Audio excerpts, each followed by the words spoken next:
right? Fred Cox. Thank you. How are you? Good to see you. Good to see you again. How you doing? Good, right? Sure.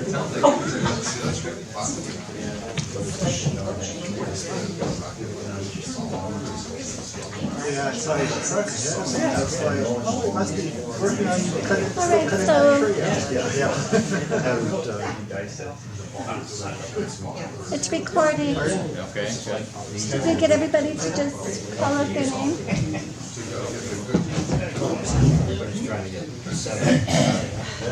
Good morning, everyone. Thank you for coming to the annual general meeting of the White Trout Road Association meeting. My name is John Fauquier, and I'm president, and on my right is Ryan Dignard, road chair, and on my left, Jackie Hilchuk, the secretary treasurer.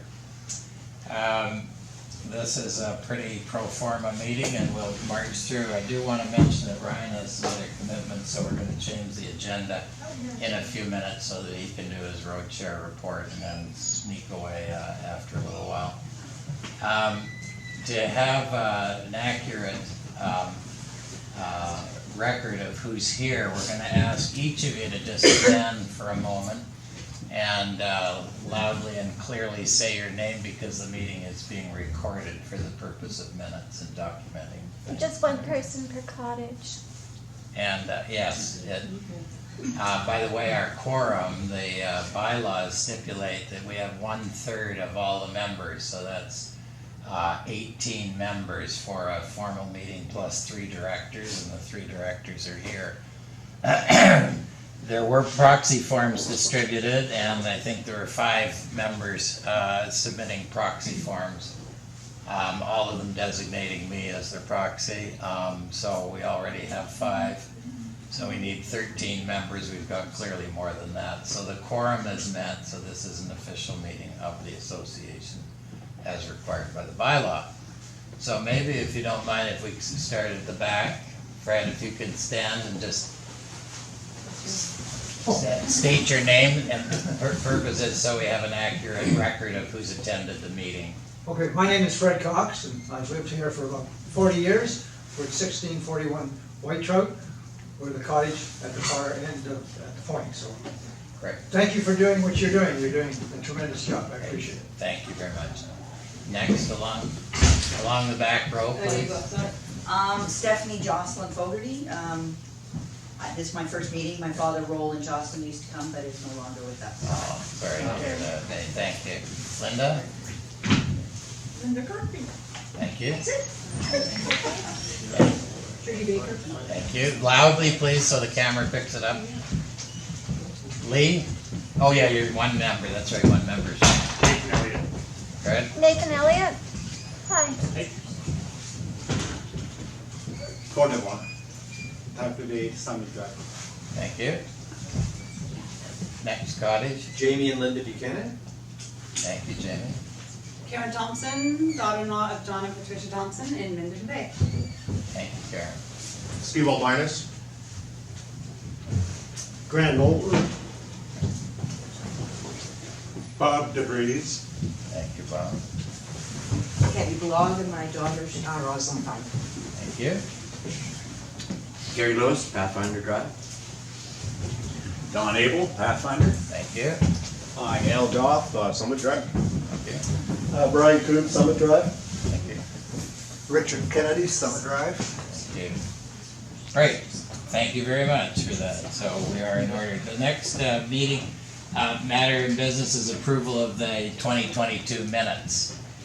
By the way, they were sent out to you. There's a typo at the top. It says May 18th, 2021, but in fact they are of the meeting last year. Could I have a motion to approve those minutes? Don Abel moves, and a seconder, Gary. Thanks very much.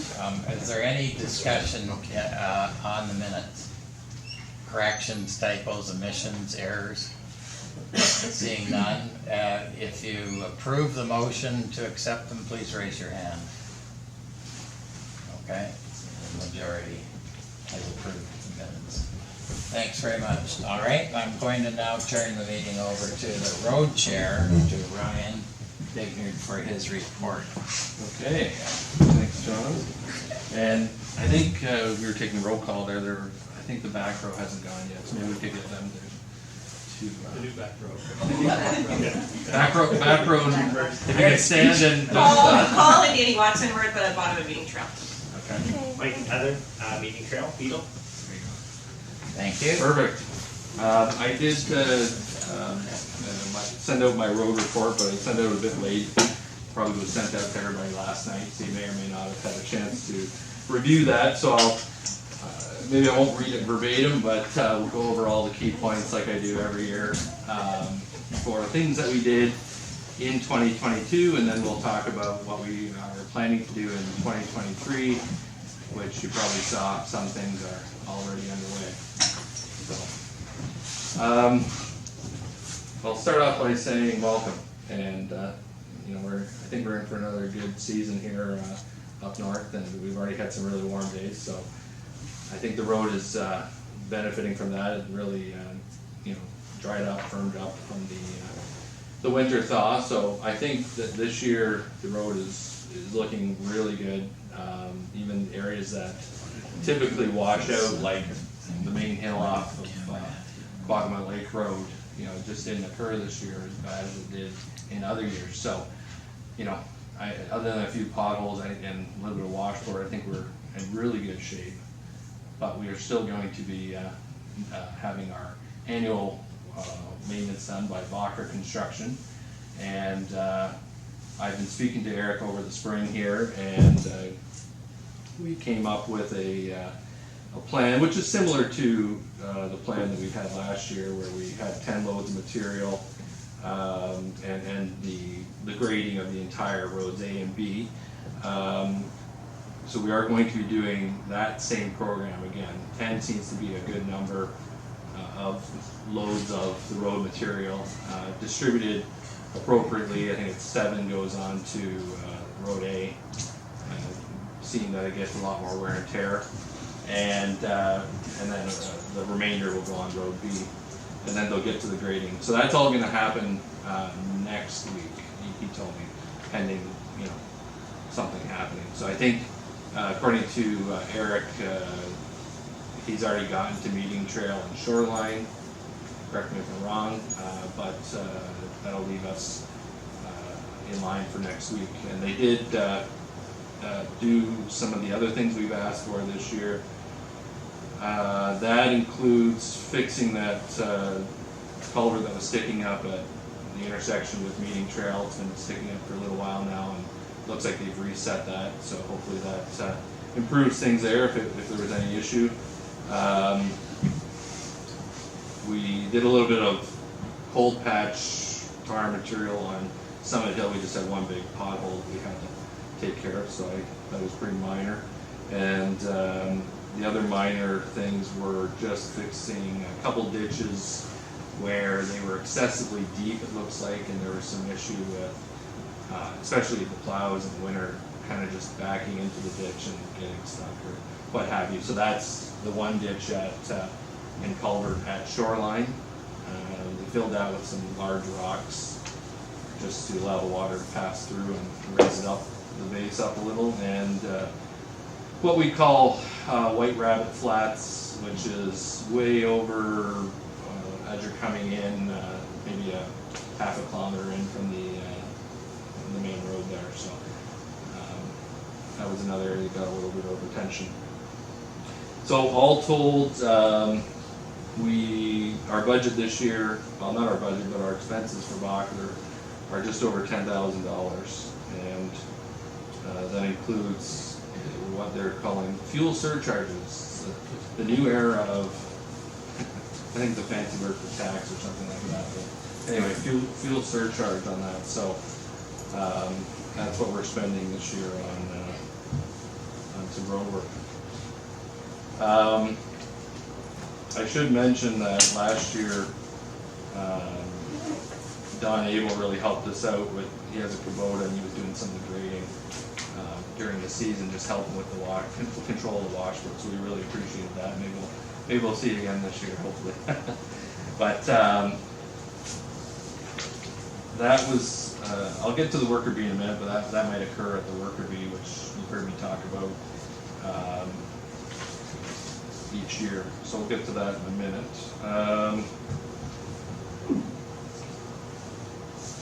I'll jump ahead to, we're still in this 5-year plan cycle that we've been talking about for, I guess we're almost in the last year. I guess that's next year, so we've been talking about it for 4 years now. So we're trying to collect some additional funds to, make sure we have some funds available to other projects or more major projects. We've already used a little bit of it a couple of years ago when we had some tree clearing.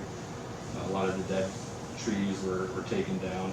So but we do have additional funds that I think we'll just come up with what to do with it. I think it will be probably, ditches or maybe some culverts or something like that. I don't think there will be exactly enough there to do anything extraordinary. We could consider that for the next 5-year plan, but for this year or for this cycle, it'll probably be ditching and things like that, just a little bit of additional maintenance. If there's any questions about the road fees and how we came up with that, this year did go up. We had planned to increase it this year. It got increased a little bit extra by about $10 on each side for A and B users, so you can see what those were this year. When I calculate that, that's 15% increase. Why is it 15? Because when I talked to Bacher Construction, he said, I think he wanted to go as high as 20%. He said prepare for 20%, and I think we increased it about 15%, and I think that's enough. And it's just his fuel costs and material costs and everything have just gone up through the roof. So, that's why we've seen an increase to the road fees like we have this year. But in addition to that, don't forget that last year we had the motion to combine the winter and the summer road fees together. So we also had to project and calculate what we think road fees would be, or winter maintenance fees would be. So your aggregate road fees include next year's winter fees as well. And lastly here, we'll talk about the worker bee. Last year, another success where we come out and do all the little odds and ends of the road. It's leaf blowing and clearing ditches, clearing culverts, trimming. The big one is trimming back growth of small trees and brush just to clear sight lines. So we plan to do that again this year. It's back to the third Saturday of July. We'll try to stick with the third Saturday of July. So that's July 15th this year. It also won't interfere with, I know the KLCA has their AGM usually the first or second week of the month. So look for that. The sign will be put out in a few weeks. And the last thing I was just going to mention, as we do all the time, is that our road is a really good, decent road, even though it's gravel. We have to maintain it. But I drove down Maple Ridge the other day. I had to go right to the end. It's about 11 kilometers to where I had to go. And it was a rough go. And they had some work going on at the dam, and I think the dam is still getting some repair work, I was told. So some heavy equipment's gone down there, and it really just beat up the road really bad. So Bear Lake's worse. Bear Lake's worse, is it? The ruts. They opened a can of worms there. I haven't been down Bear Lake Road to the end, but it's just one of those things that you're coming along and you're doing 20, maybe 30, and kilometers an hour, and next thing you know, there's you got to stop to a crawl because of the shape of the road. And their fees, I was told, are, I don't know how many people exactly are on Maple Ridge, but was 500 per person per year. So, and it's in rough shape. Anyway, I just wanted to contrast that, we're in pretty good shape relative to someone like Maple Ridge or Bear Lake maybe. So, other than that, I think we'll just sort of stay the course. We already did a little bit of leaf blowing, you probably saw. We just try to leaf blow the edges before the grading, and that kind of keeps it a bit cleaner. I don't have anything else, so if anyone has any comments or things they want to bring up about the road, leave it to you. Thanks very much, Ryan. I'd like to have a motion to approve Ryan's annual road report. Somebody, Brent, thanks, and a seconder as well, please, Dave Cox, or Fred, sorry. Since Ryan's has to leave us in 10 or 15 minutes, I'd like to call for any questions now or even any other business road related. Yes. You mentioned about shoreline. As I said, this is my first meeting, and my father did not share a lot about meetings when he came back. I was under the impression that the side roads off of White Trout were the responsibility of the people who have cottages on that. Is that? That is true. It's considered a feeder road shoreline, so it would be maintained by the. Okay, because there was a whole bunch of gravel just dumped, but I had made a complaint to Hydro One because when they came down and did all their work, they'd chewed up the road. But there's all new gravel and everything, so I didn't know who was responsible. I was assuming it was Hydro One. I don't know the answer to that. Okay. But I mean, there's what, 5 people on 5 Yeah, cottages? there's 5 of us on shoreline, and we had substantial work done about 6 years ago. Yeah. That we Excuse me, on the road? On shoreline, Right. New culvert, everything else. But when you mentioned about shoreline, I was still under the impression we were responsible for it. Yeah, Okay. that's true. Okay, thank you. I'm gonna raise something contentious. Last year, or in the last couple of years, we've agreed to combine the summer and winter fees and make them universal across the membership. The idea being it shares the cost and so on. There are some cottagers now refusing to pay. And my concern is this: the history of cottage road associations across the province is littered with failed associations. And almost universally it's because a few parties have decided to get a bee in their bonnet and not pay their fees. And then when other people see that somebody's not paid their fee, they say, well, I'm not paying my fee as well.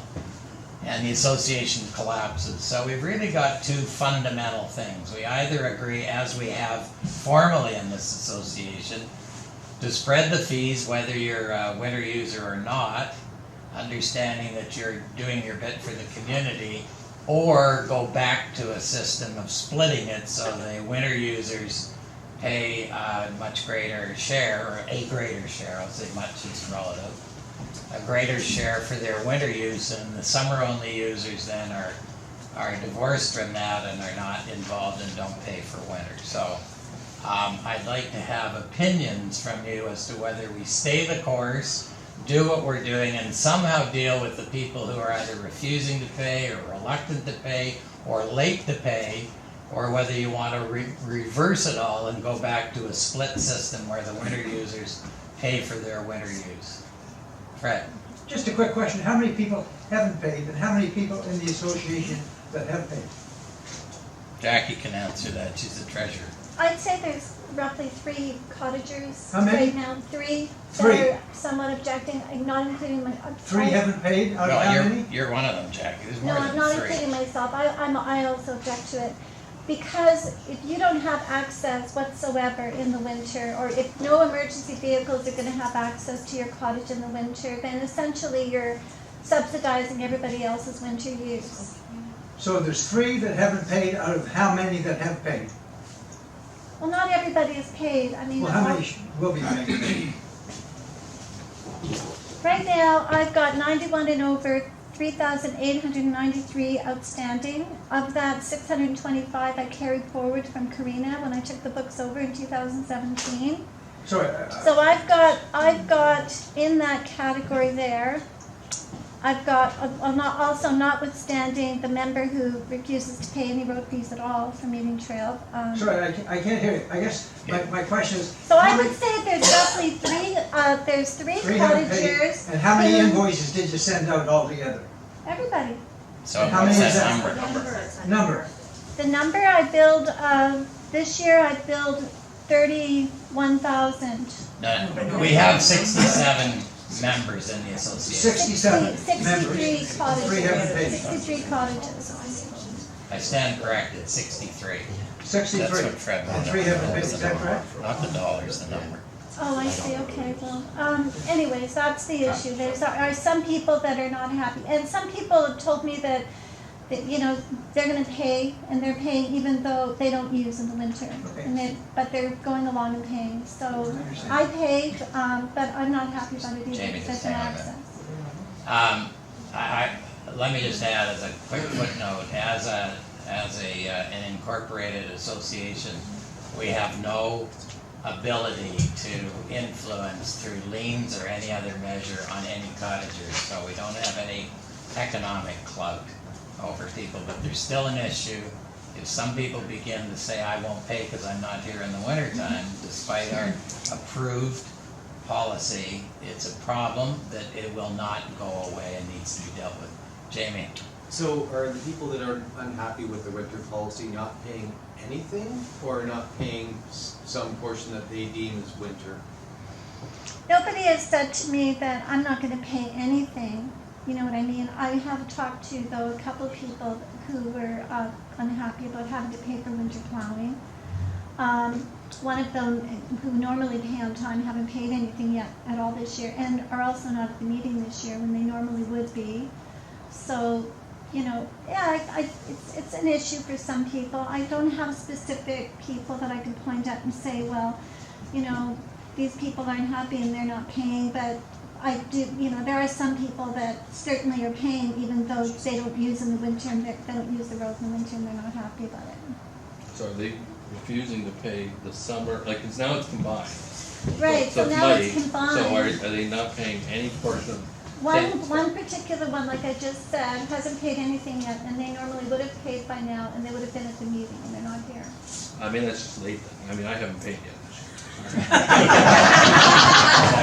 I will. We need a I'm going to go back in history a bit. Patricia Thompson was on the Road Association, and before it became incorporated, and she was part of making it incorporated. And one of the reasons was because at that time there were 6 members who were refusing to pay. They went to court, and the judge made a ruling, but had said if you had been incorporated, I would have more leverage. So one of the reasons we became incorporated was to in fact use that leverage legally if we had to. So why can we not use it legally if we have to? Well, we can, but you know, that means somebody's got to step up and make a claim, file a statement of claim, you know, and serve it with an affidavit for service to the small claims court, and then, you know, follow through on that process. You're going to win the case, but it's time consuming. Yes, it's a subtle point. I'm not a lawyer, but my understanding is when you're incorporated, the court recognizes you as a formal legal entity, as an incorporation. If you're not incorporated, as for instance Meeting Trail is not incorporated, then the court just sees you as a bunch of cottagers. Okay? You'll notice that the judge didn't say what would happen, and in fact, being incorporated gives you standing before the court, but our experience in taking people who don't pay to court is not very successful, quite frankly. Justices of the peace and judges and so on say, you know, it's a local issue, and so they rarely do anything binding. So to rely on the courts to solve the problem, I think, is not. But if it becomes a bigger issue, if this has a trickle-out effect, we may have to, because we cannot rely on fewer and fewer people paying road fees and letting those people away with none. That's exactly my concern, but as I say, the White Trout Road Association cannot place liens on cottages, has no legal leverage to apply whatsoever. It's kind of a moral obligation than anything else. I mean, there are others. We actually passed a motion last year for people who don't pay to publish their names. I mean, that law, we haven't, the executive has not enacted it yet, but that's another way to do it, is public shaming. But not everybody's very comfortable with that either, because then the tenor of the community starts to degrade. So it's a difficult problem. There's no easy silver bullet to solve it. Yeah, right down here. Linda Buchanan. Yes, Lynn. I want to make the point about less frequent users or people who aren't there in the winter subsidizing other users. I don't know where you draw the line as to what constitutes a subsidy for somebody who uses the road more than you do. So if we only come up once a month and stay for 3 weeks and pretty much stay at our cottage, we're not using the road very much in the summer. But other people might be coming back and forth all the time or having lots of visitors and using it a whole bunch more. So I don't know how you count what constitutes subsidizing other users or not. That argument doesn't really hold water for me. We pay winter road fees. We actually haven't been up in the last winter or two, but we're happy to use it, we're happy to pay it so that we have that opportunity available to us. But who's to say how many people are using the road more than us in the summer? I can draw the line for you. I have no access. I have no access to my cottage in the winter unless I try to drive as close to it as I can, and I want to walk up a hill and down a road and down a great big long driveway to my place. So I have no access. So why would I pay for something that doesn't benefit me at all? It benefits everybody else, but it doesn't benefit me. So how many times on the road do you count before somebody is subsidizing somebody else? I understand what you're Well, saying. if you have zero, then that's if you have zero access and you have zero benefit, that's how you count it. If you've got access and you can drive up to your cottage in the winter, but you choose not to, that's fine. But some people can't get to their place. I think I have a point. Let's say we had gone back to the old way we used to do it, and you're talking about usage. Even if you used it one time, you are going to be included in those winter fees.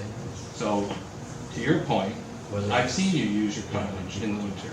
And You haven't and seen you walk me, you in. saw my son who's like... That's your cottage. That's your cottage. So you had to pay. Everybody's having a good laugh at my expense here. I'm just trying to make a point that you might use it. You don't know if you're going to use it. And somebody uses it. So you'd be paying that. So this is where it gets muddy. I mean, that's why this is easier. And yes, it is spread it over to everybody. If we go back to the old system and you use it one time, you're going to be paying way more. This is a much better system. Okay, we've got a number of speakers here. Fred, then Richard, then we've got 4 A number of years ago, thank you. A number of years ago, I chaired this committee for 5 or 10 years, and that's the time when we incorporated. And yes, indeed, we did have some people that refused to pay. We did go to court, and we won. We followed the guidelines of FOCA, and I think FOCA has commented on this many times, that when the majority of people of an association agree on a certain avenue to go down, then the courts have ruled that everyone has to participate. So my position always has been, when I was involved, and I think the position of this association should be, if only 3 people have not paid out of, what did you say, 60 or something? 60. I think you should set an example and give them a month or so to pay, and if not, file a writ. Simple as that. Go to small claims court. That's my suggestion. If you want that as a motion, I'd gladly make that as a motion. We'll do that when we conclude our discussion. There are a few other people, Richard. I guess the question is Can you that stand up? okay. Turn around so everybody can hear you. The issue will be the definition of road maintenance. Historically, when you go to small claims court, road maintenance means physical construction of the road, so gravel, grading, culverts, that sort of thing. But when you're talking about snowplow snow removal and that, is that road maintenance or is that something different? And I don't think there's ever been a court case in reference to snow removal. So I guess the question is, if you're going to be taking this to small claims court, that is going to end up being the question to be answered. You'll be surprised at the answer. At the bow out here. Yeah, sorry. Thanks, everybody. Great, thanks for that. Sure. Not really speaking for or against, I have strong feelings, and I am definitely in favor of the current procedure, but what I want to comment on is due process. When you guys brought this forward, you did an excellent job. There was lots of communication to the whole membership that the vote was going to happen. There was information provided before for people to consider it for and against, and it was brought to a vote properly, and that vote should stand. It should not be reversed by an ad hoc motion on the floor without pre-notice that it's going to be up for discussion again. So I think we follow the process. There's a vote, people should abide by it, and if there's a real desire to change that, that should be another meeting with advance notice, and notice that people can attend if they feel strongly for or against. That's a very good set of comments, Brent, thank you, yes. It's Lauren DeVries. I think if you're going to be part of an association, you have to agree to abide by whatever that vote is. You can't just be half of an association. So if you don't agree with the vote, then, and you don't want to do part of what they're agreeing to, then you can't be a part of that whole association. You shouldn't be using the road at all. Right, good, thanks, okay. All right, we're at a point where we could have a motion, but my sense of the discussion, and I'm happy to be countermanded, but my sense of the discussion is to leave things as they are, that we have approved, and I appreciate what you said, Brent. I mean, we did, as an executive, we're never going to go off and do something on our own. We always want the formal endorsement, usually through the AGM, but it's possible to have other special meetings if specific issues warrant it. My sense is that we leave things as they are and were formally constituted a year ago. Could I just have a straw vote? If you agree with what I've just said, to leave things as they are, would you raise your hand, please? Okay, there's quite strong agreement then. Thank you very much. Now we have a motion on the floor to accept Ryan's road report. All those in agreement with the motion, please raise your hand. Thank you. Motion's carried. Thank you very much. That's the road work. We'll now pass on to Jackie and her treasurer's report. Jackie. All right, could I get your name just for the minutes for this year, please? Sure, Mark Early. Mark Early? Okay, thanks. Okay, the Whitechapel Road Association corporate taxes were filed from 2017 to 2020 by our accountant, Frank Jasek. I will ask Frank to get the 2021-22 filed as well. Billing increase and combined 635 Road A and B320 Road A only. Books are reconciled with bank account up to April 2023. Liability insurance renewal will be paid by the end of June, approximately $1,200. Bacher Construction is paid up to date. I gave Lions Camp a donation of $200. I'm recording the meeting. We'll put up on YouTube. I have an unmatched. Oh, I matched up the Interact deposit that I couldn't find. I paid $10,698.84, which is the winter plowing and sanding in 2023 from 2022. Now to go on to the profit and loss of 2022, period ending December 31st. Gross revenue billed was $27,493. Summer repairs were $7,955.20. Winter plowing was $3,898.50, and winter sanding was $3,041.11. Total cost of goods sold was $15,094.81 for a gross profit of $12,397.88. Bank charges were $94.50. FOCA membership was $385. Liability insurance was $1298.29. Miscellaneous bank charges $100. Total expenses $1783.38. 2022 profit $10,614.50. Balance sheet for 2022, December 31st balance forward cash $15,232.97. December 31st accounts receivable balance forward $7,974.12. The current accounts receivable is $16,443.38, of which I have collected an additional $1,500 since making my report. 91 and over is $3,893.38, of which about $700 I will never be able to collect because it carried forward from 2017. And we have 1,000 of that is a cottager from Meeting Trail who refuses to pay any fees at all. So 1 to 30, current accounts receivable is $12,550. For current bank balance, the current bank balance is $23,883.27. Increase that, I think when I checked this morning, it's now $27,000 since I did this before. Profit and loss for 2023 to date, gross income $31,589.46. Cost of goods sold to date $10,698.84 for the 2022 plowing and sanding. So I sent that check in November, but they didn't cash it till January, so it's in my 2023 bucks. Miscellaneous expenses $444.06. Net income to date $20,446.56. Cash in the bank as of May 20th $27,533.27. That's the end.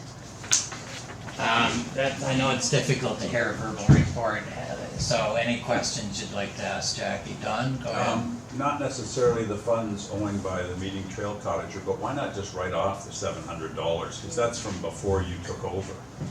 You're never going to collect it. It's not happening. It's a bad debt. Write it off. Yes, you're absolutely right. So that way you don't have to deal with it anymore. Yeah. Plus, the cottager may not even exist on the road association anymore. Right, could be. Yeah. Yeah, you're right. If the money's sitting in the bank account, do we put it in a GIC and at least earn a bit of interest? That's a good question, particularly since we developed the 5-year plan to have a bit of money in the bank. Interest rates. So our funds just sit there in a checking account, I take it, do they? Yeah. Yeah. I don't know, it's pretty dynamic. And then, then I have to be running to get the money in and out of that GIC. I don't really know if it's how much money, how much interest we would make. Like, would it be paying like 3% or something like that? So. The goal of the 5-year plan was to have about $2,000 as a buffer for emergencies, a storm or some catastrophic weather event that would impact the road. It's a good idea. I am a little bit sympathetic to Jackie because rolling over GICs can be quite a lot of work, and this is a volunteer position, so yeah, it'd be nice to obviously to earn a little bit of money. Pay for the incidentals. Yeah. I think what we'll do is, this will be recorded in the minutes, is the executive will discuss that at the next meeting of your very good suggestion, so thank you for that, for making the suggestion. Any other questions on the financial status of the organization, Richard? Do you plan to carry out the motion from last year about publishing people that have not paid? Yeah, the short answer is yes. I mean, the motion was made, and I feel badly the executive didn't act on it for, we've had a busy winter. So the responsibility lies with me, I guess. We didn't do it, so we will do it this year. Good. Thanks. I think that it should be you or Ryan who does that because I really don't want to point fingers at anybody from me. We have a split in the executive here right now. I didn't vote in favor of that motion. Good, okay. Could we have a motion, please, to accept the 2022 financial report? Richard Kennedy, and I'm sorry, I don't call your name. Roxy? Rosalind. Rosalind, sorry. Thank you. As a seconder, all those in favor of the motion? Okay, there's pretty unanimous agreement to that. Thank you very much.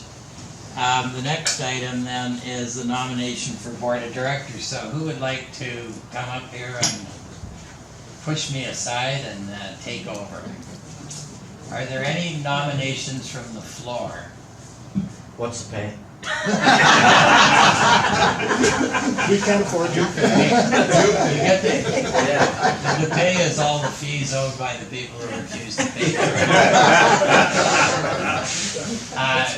I would like to announce that we have a nomination from someone who couldn't be here today, and that is Karina Zetchell. I think most people know Karina. She's actually been on the board a number of years, and she would like to rejoin the board to take over the secretarial position, and Jackie will continue as treasurer. So, I guess we need a motion now for the ongoing executive of this. Would you like to move that? Sorry, I don't know. Yes, Bob DeVries. Bob DeVries, and a seconder.